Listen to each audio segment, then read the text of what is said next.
It's predatory lending in a place where you wouldn't expect it.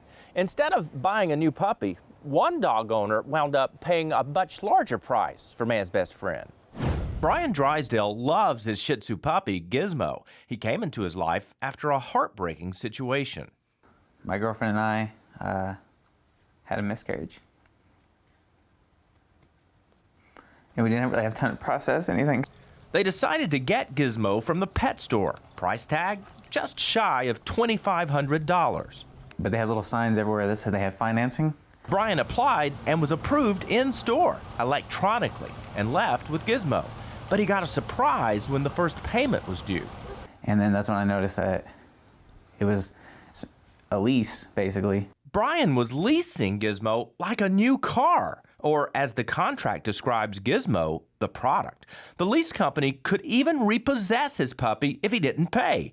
Total price, with fees and interest, more than $6,200. And what really got me is like when I finally started really looking at the contract, even after I pay off that $6,000, I still wouldn't own him. I have to pay another $500. Brian's mom couldn't believe it either and offered to help. It's easy to fall for when stuff's going on. We sent two of our producers into the store with a hidden camera. They found cute puppies for sale and signs advertising financing through third-party companies. It's like a lease-to-own option.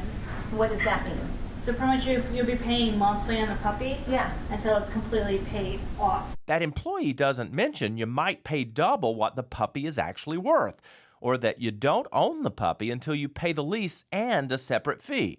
I called the store's manager to get an explanation. You're tricking your customers.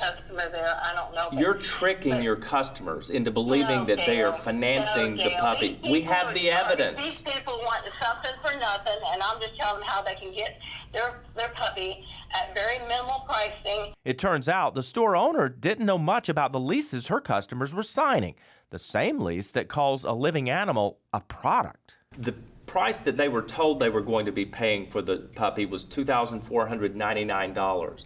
They've now discovered that if they want to own the puppy, that it's going to cost them nearly $6,000. No, that's not true. That is not true. I'm reading from the contract right now, and it says they'll have to pay an amount equal to 75% of all the remaining lease payments not yet due. In other words, they're going to have to pay the full amount of leasing a puppy over a long term instead of just being able to buy it right then for a reasonable amount of money. Well, that's not the way I've understood it. Although pet leasing is illegal in several states, in Georgia, that's not the case.